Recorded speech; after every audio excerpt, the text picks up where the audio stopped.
Comenzamos una nueva edición de Café Financiero con toda la información que usted necesita para manejar mejor su dinero. Hoy vamos a brindar información muy importante para todos los usuarios de tarjetas de crédito.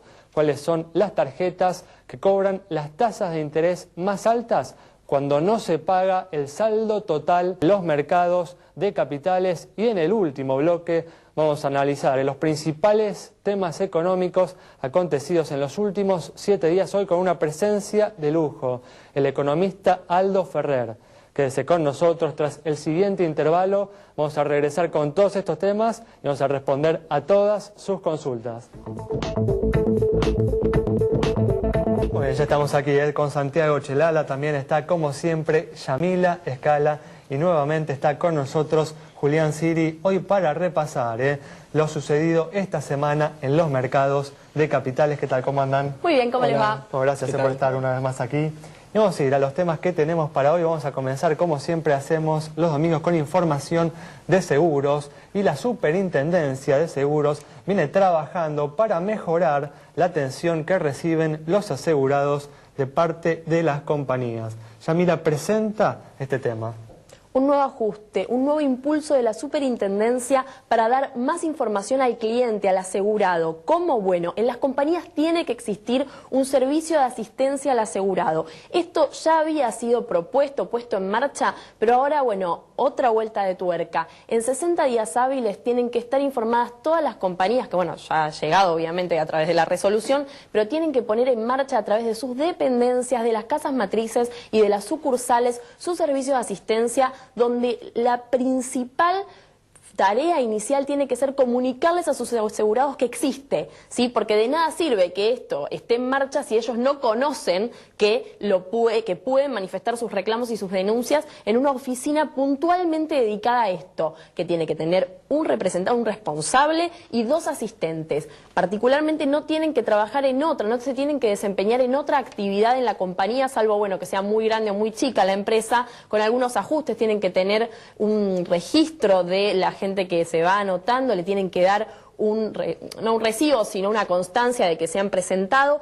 Y los clientes tienen que saber que en 30 días ese reclamo tiene que tener una respuesta. Si no, ¿qué dice la Superintendencia? Bueno, comuníquense con nosotros. Nosotros acá en pantalla les presentamos, ese es el mail, consultas y denuncias @ssn.gov.ar. Ahí tienen el 0800 para reclamos y para denuncias. Medidas contra las compañías que no acaten esta resolución. Bueno, es muy pronto hablar de eso, nos dicen en el organismo. Pero lo cierto es que los asegurados tienen que saber que tienen la posibilidad de comunicarse o con la compañía o en su defecto con el organismo contralor. Bueno, esperemos, ¿no?, que se siga avanzando en esta dirección.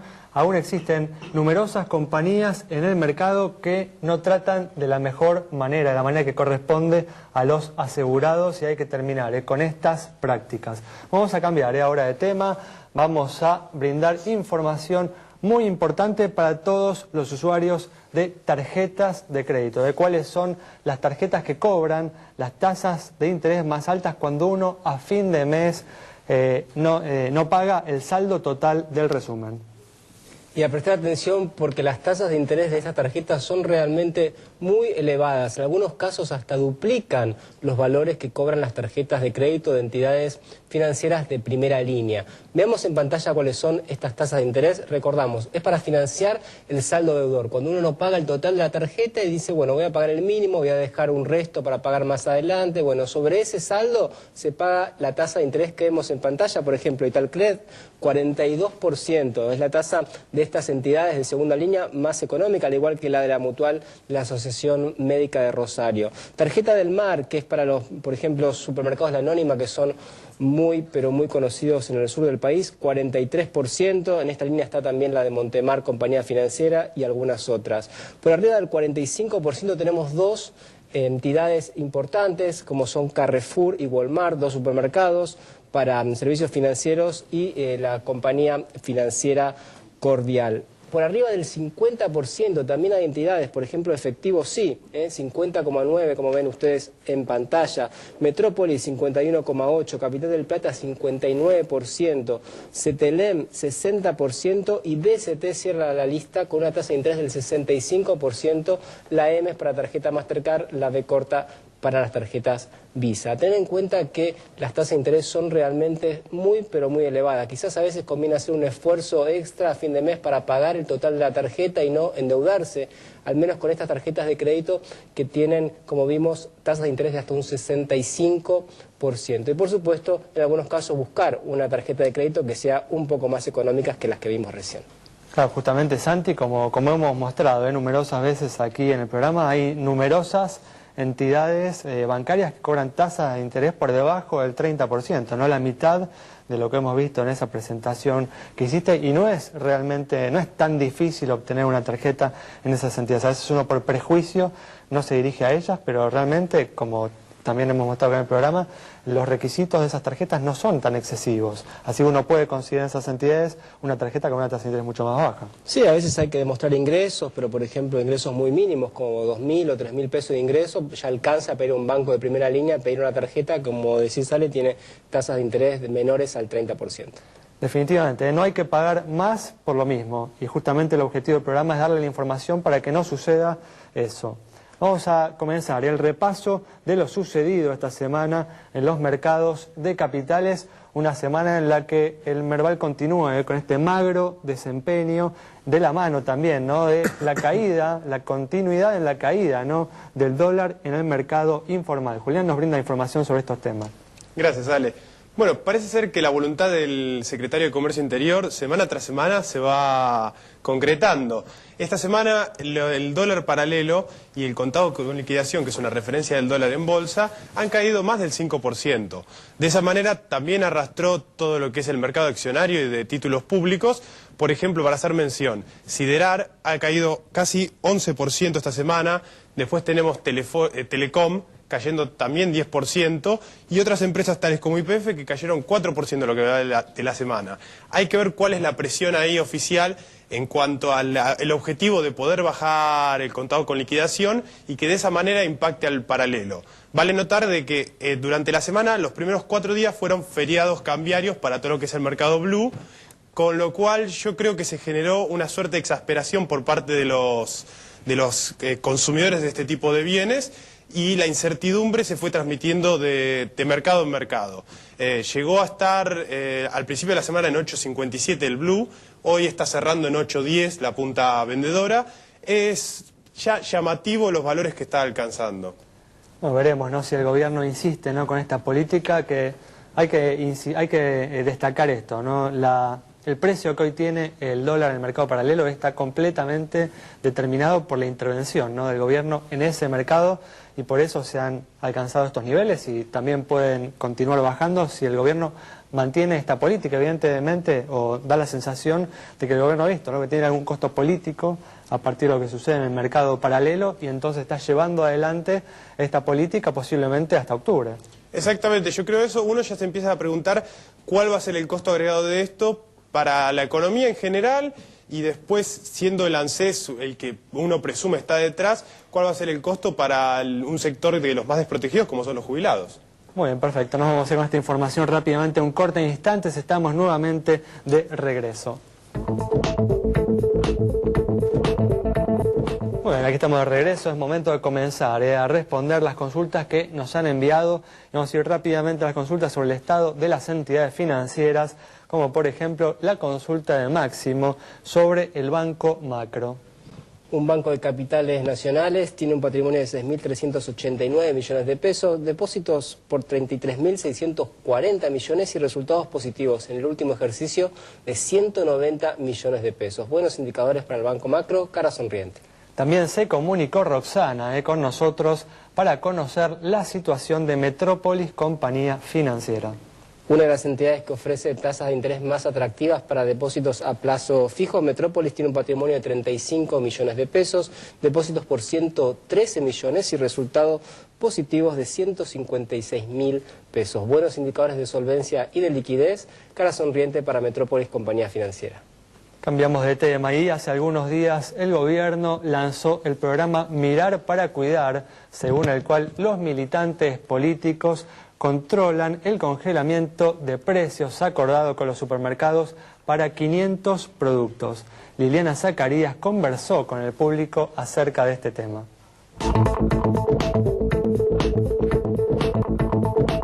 Café Financiero le preguntó a los consumidores si están de acuerdo con esta iniciativa y si creen que contribuirá a reducir la inflación.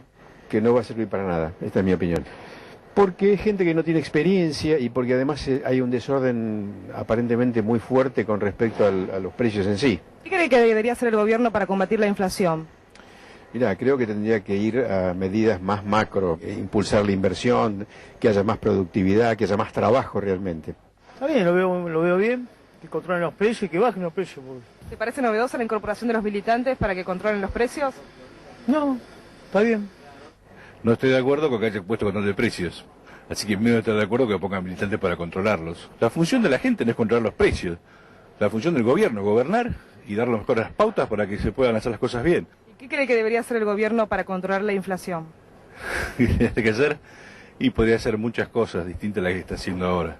Pero es más o menos todo al revés de lo que está haciendo. ¿Le parece útil y novedosa la incorporación de los militantes a controlar los precios? ¿Ayudaría a reducir la inflación? En cierta forma sí, pero si realmente fuera todo en un conjunto, sí, tanto de los empresarios como de los que controlan los precios, y hubieran realmente los artículos que realmente la gente necesita, estaría bien. Y creo que está bien que se controle los precios porque la población no tiene por qué pagar de más lo que muchos comerciantes abusan con los precios y día a día los salarios se ven reducidos porque los comerciantes hacen su negocio y nosotros la población no podemos pagar. ¿Le parece novedosa la incorporación de estos militantes para reducir la inflación y para controlar los precios? La militancia no tanto, no estoy de acuerdo, pero sí la población en sí, tenemos que comprometernos todos a controlar y a denunciar los abusos. Bueno, una nueva maniobra del gobierno para deslindarse de su responsabilidad en el problema de la inflación. No debemos dejar engañarnos, debemos exigirle al gobierno que tome las medidas que se requieren para bajar la inflación. De lo contrario, vamos a terminar sufriendo todos las consecuencias con menor crecimiento, con una caída de los salarios reales, con más desempleo en el futuro. Bueno, vamos a cambiar de tema, vamos a ir rápidamente ahora a una última consulta sobre la situación de una compañía de seguros. Para Ernesto de Rosario, que nos consultó sobre la situación de Berkeley, esta empresa presenta un activo de 996 millones de pesos, pasivo 530 millones, patrimonio 466, resultado 205 millones, primas 477, informa 453 juicios con indicadores que se condicen con los del promedio del mercado. Es que le otorgamos la luz verde de nuestro semáforo. Bueno, con esta información nos vamos a un nuevo corte. En instante vamos a estar dialogando con el economista Aldo Ferrer sobre los principales temas económicos de la semana.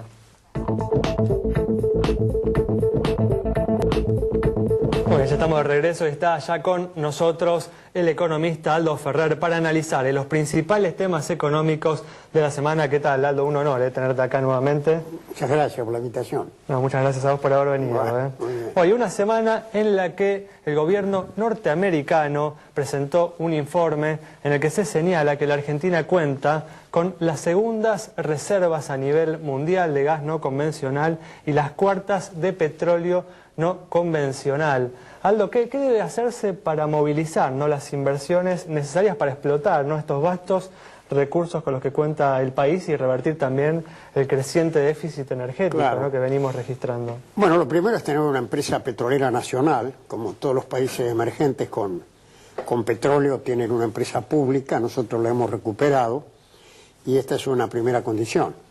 Después es un problema de financiamiento, de realizar contratos donde se pueda incorporar capital y tecnología externa, manteniendo el dominio de los recursos, con todas las garantías necesarias, con la rentabilidad que espera tener los que inviertan y que naturalmente tienen que ser compatibles con el desarrollo del país. Así que creo que están dadas las condiciones para que podamos realmente recuperar el autoabastecimiento energético y a partir esencialmente del liderazgo de la empresa pública, de YPF. ¿Te parece el blanqueo de capitales que justamente uno de los propósitos es generar o obtener los fondos para invertir en estas actividades? ¿Te parece una medida acertada en ese sentido? Bueno, el blanqueo es siempre una medida cuestionable por el tema de que los que pagan impuestos se sienten de alguna manera desalentados. En una situación especial de emergencia con dificultades, es una medida que puede contribuir a reincorporar, digamos, dinero que se ha ido al circuito productivo, porque la Argentina tiene un problema histórico, producto de su inestabilidad de largo plazo, la tendencia a dolarizar el ahorro. Y esto, cuando aparecen situaciones de incertidumbre por factores externos o internos, se acrecienta, y esto ha venido pasando. Entonces hay una cantidad de dinero afuera que si se puede reincorporar, bienvenido sea. Pero de todas maneras yo creo que la solución de fondo no radica esencialmente en eso, sino en consolidar los equilibrios macroeconómicos del sistema, consolidar la confianza, las expectativas positivas, y en ese escenario medidas como esta pueden realmente contribuir a traer algunos recursos para una actividad estratégica como la que estamos hablando, ¿no?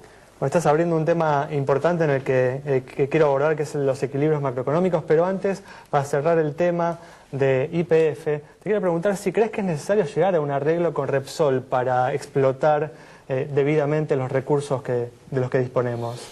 Yo no sé si es una condición necesaria para eso en particular. Yo creo que conviene resolver el problema dentro de una negociación donde hay conflicto de intereses, y en un mundo donde continuamente hay conflicto de intereses, el tema es encontrar fórmulas de solución. Yo espero que esto se logre, que haya una negociación razonable y que... ¿Crees que debe haber una negociación? Yo creo que sí, va a haber una negociación.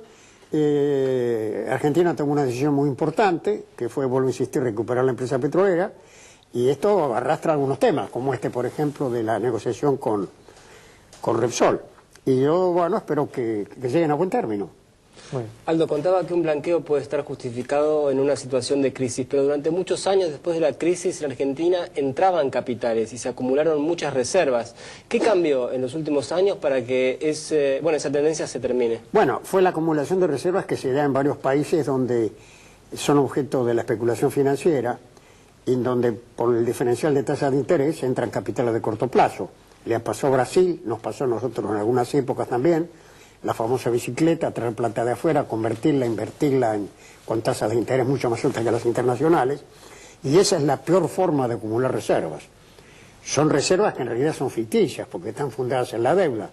En cuanto cambian las expectativas, la cosa desaparece. Por eso las únicas reservas legítimas, sólidas, son las propias, las que surgen del superávit en la cuenta corriente del balance de pago. La Argentina logró, después de la salida de la crisis, acumular un nivel razonable de reservas reales, no son ficticias porque no tienen como contrapartida de deuda, por el contrario, ha habido un proceso de desendeudamiento, y entonces lo importante es mantener la competitividad a largo plazo, fortalecer la posición del Banco Central y darle toda la autonomía y la fortaleza para operar en el mercado de cambios, inclusive para acabar con esta situación de varios tipos de cambios. Así que, en fin, vuelvo a insistir, las reservas son fundamentales y las únicas que valen son las que se generan con recursos propios. Es una forma de vivir con lo nuestro. Ustedes recuerdan aquel libro mío, esta idea de que uno tiene que estar en el mundo, de luego integrado, pero tiene que estar parado en sus propios recursos. Y cuando trae recursos de afuera no tiene que estar subordinado nunca a esos recursos. Porque cuando eso pasa, sucede lo que nos pasa a nosotros, ¿no es cierto? Entonces, yo creo que ahí ha habido un avance importante que hay que consolidar. Bueno, si bien es cierto que hay procesos que se repiten en muchos países en desarrollo, también es cierto que la Argentina tuvo en los últimos tiempos una inflación más alta que otros países de la región. ¿No cree que, hay algo que ver entre esa erosión de las reservas y el ahorro dolarizado, alguna relación entre eso y la inflación? Yo creo que sí, yo creo que los precios suben más de lo que conviene y sería mejor que hubiera un aumento de precio menor que el que se registra. Es uno de los problemas, otro de los problemas históricos, porque fíjense que Argentina no solo tuvo los problemas de balance de pago que estábamos comentando, sino que tuvo también una inflación crónica. El siglo pasado, el siglo XX, tuvimos el récord mundial de inflación. No hubo ningún país que tuviera tanta inflación, tanto tiempo, con varias hiper incluidas. Y esto ha dejado impresiones muy profundas en la opinión pública. Yo creo, mi interpretación del proceso que estamos viviendo, es que hay un proceso de inflación inercial. Es decir, los operadores económicos, cuando se sientan a negociar salarios, precios, parten de una hipótesis que los precios suben, digamos, el 20%. Y sobre eso se monta la puja distributiva. Entonces la presidenta había propuesto alguna vez la mesa de negociación para tratar de aplacar, digamos, este proceso inercial. Pero claro, en la medida en que se transmiten señales contundentes de que el presupuesto está sólido, que las reservas están sólidas, que el país está competitivo, yo creo que entonces esa lucha, digamos, contra la historia inflacionaria y contra la inflación inercial puede tener éxito. Hay que intentarlo. El gobierno ahora no lo está intentando, ¿no? Coincidís en que no está intentando en este momento detener el problema de la inflación, ¿no? Bueno, yo creo que sí, que es un problema que está planteado y que hay que tratar de resolverlo, ¿no? Por otra parte, tengamos esto en claro, ¿no? Esta inflación de ahora no tiene nada que ver con las inflaciones del pasado, porque las inflaciones del pasado eran fruto de desequilibrios macroeconómicos fenomenales que no se dan ahora y muchas veces de desequilibrios institucionales. Hoy estamos viviendo en democracia, con división de poderes, en un Estado de Derecho y con equilibrios económicos razonables, que deberían ser más fuertes, a mi juicio. Yo creo que hay que hacer un esfuerzo para fortalecerlo, pero estos precios de ahora no tienen nada que ver con la inflación histórica. Es indiscutible. ¿Pero por qué crees que el gobierno se resiste de alguna manera a terminar, ¿no?, de reducir esta inflación que, si bien está muy por debajo del histórico de la Argentina, es un nivel alto a los estándares internacionales de hoy? Sin duda, claro. Bueno, yo creo que la Argentina siempre produce hechos que provocan perplejidad en el resto del mundo, ¿no? Uno de los hechos es cómo podemos funcionar, y estamos de alguna medida creciendo, con tasas de inflación que en otras partes parecen exorbitantes. Sí, sí. Es decir, nosotros de alguna manera estamos vacunados contra una cierta inflación, que en otros lados parece inconcebible. Entonces, este es un dato de nuestra realidad, pero vuelvo a insistir, yo creo que en la medida en que bajara la tasa de aumento del precio sería una contribución importante. Lo que también es cierto es que la fórmula para hacer ese objetivo no es la política ortodoxa. Acá se trata de estabilizar y crecer. Indiscutiblemente. ¿No? Y ya sabemos que las políticas ortodoxas de ajuste terminan muy mal, porque ni estabilizan y terminan agravando los problemas económicos y sociales. Aldo, ¿qué puede decir del papel del Banco Central, que está financiando al Tesoro en una época donde es necesario algo de emisión monetaria para fomentar la economía, pero bueno, también tenemos estas a veces semicorridas contra el dólar, ¿no?, que ocurren? ¿Cómo ve la política monetaria? No, yo creo que todo este fruto de un, mejor dicho, forma parte de un gran debate internacional acerca de la autonomía de los bancos centrales. Y el criterio, a mi juicio correcto, es que la política monetaria es uno de los aspectos de la política económica. Tiene que estar fuertemente integrado con el conjunto de la política económica. Y esta idea, de alguna manera, se va extendiendo, aunque todavía prevalece esa idea de que la esfera monetaria está reservada a los sabios y que la política no se meta. Y bueno, y estos sabios son los que llevaron a la crisis que todavía se está viviendo en el sistema internacional. Así que, bueno, yo creo que hay que trabajar en ese sentido y consolidar la autonomía del banco y fortalecer la posición financiera. Yo creo que sería interesante mejorar la situación fiscal, recuperar un superávit primario. Esto provoca un alivio, digamos, en el manejo de la política económica y la política monetaria. Y mientras tanto, el Banco Central sabe lo que tiene que hacer, que es ser un instrumento de la política económica de un gobierno nacional. Es el caso argentino, ¿no? Muy bien, bueno, Aldo, nos quedamos sin tiempo. Muchas gracias. Bueno, muchas gracias por la invitación. El análisis de Aldo Ferrer es sobre la necesidad de encontrar los equilibrios macroeconómicos para restablecer el crecimiento en la Argentina y sentar las bases para el desarrollo de nuestro país para los próximos años. Muchas gracias por haber estado ahí. Nos reencontramos el próximo martes a las 17 horas aquí en Metro. Nos vemos en un instante.